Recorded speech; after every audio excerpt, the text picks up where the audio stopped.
Welcome to Localization News You Can Use, your daily dose of localization know-how.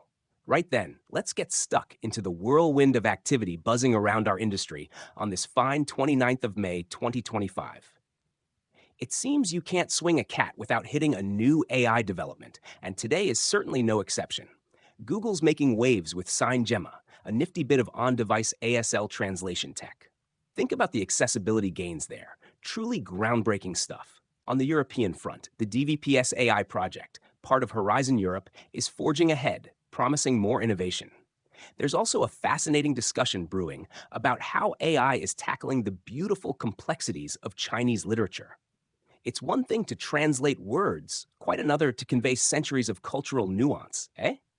Lionbridge is also weighing in with some important perspectives on responsible AI and how we go about training these sophisticated systems ethically. And if you're wondering how to make AI-driven video translation feel less, well, robotic, Slator's got a video out today that peeks inside the AI that makes video translation feel human. It's all about that natural, engaging output. Of course, with all this AI-driven progress, the rulemakers are starting to sit up and take notice. Over in Ohio, the Supreme Court is mulling over new rules specifically for AI translation in legal contexts, a sure sign of the tech's growing impact and the need for sensible guardrails. This ties in with broader conversations we're seeing online. Loads of chatter about the GenAI conference, folks from the AI Lock think tank sharing their insights, and even a bit of a debate on whether Europe is truly back in the AI race. One particularly sharp observation doing the rounds is how we're shifting from static data snapshots to dynamic, continuously learning databases, which is fundamentally changing how we approach information.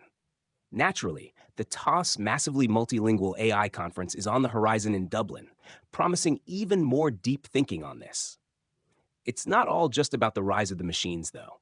Strategic moves are afoot in the industry. Dubformer and OOONA have announced a rather significant partnership, looking to bolster their AI dubbing capabilities. That's a smart play, combining strengths to really push the envelope. And on the mergers and acquisitions front, Comactiva has snapped up Textforum, which will be an interesting one to watch as they integrate. We're also seeing some fascinating market dynamics, with South Korea, for instance, experiencing a proper boom in translation demand.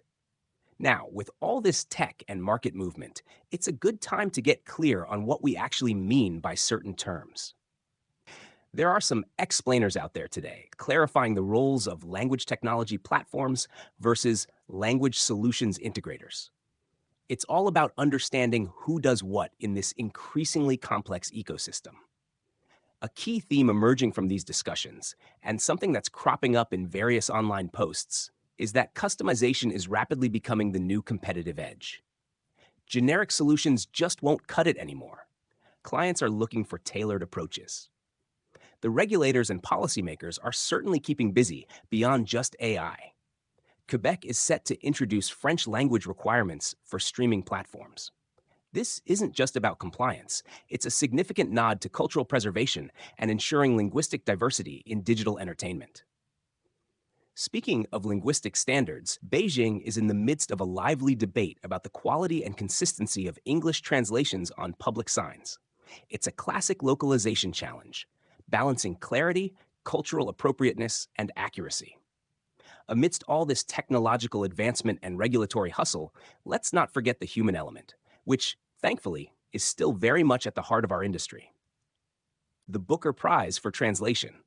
And there's a beautifully titled book, Heartlamp, mentioned in this context, continues to celebrate the incredible artistry and skill of human translators. It's a potent reminder that some things require that irreplaceable human touch. To that end, initiatives like the AOI's Training of Trainers program are absolutely vital, focusing on upskilling the brilliant people who make it all happen, ensuring they're ready for the evolving demands of the industry. And there's a timely warning I've seen about the sheer deluge of information and user-generated content we're all facing. It really underscores the critical need for professional localization to cut through the noise and ensure quality and coherence. It seems even our friends at Language Services Associates are highlighting similar points in their latest newsletter. and CSA Research is, as ever, keeping its finger on the pulse with their latest updates. So it's a heady mix of AI breakthroughs, strategic industry partnerships, regulatory shifts, and a continued appreciation for the nuanced skill of human linguists.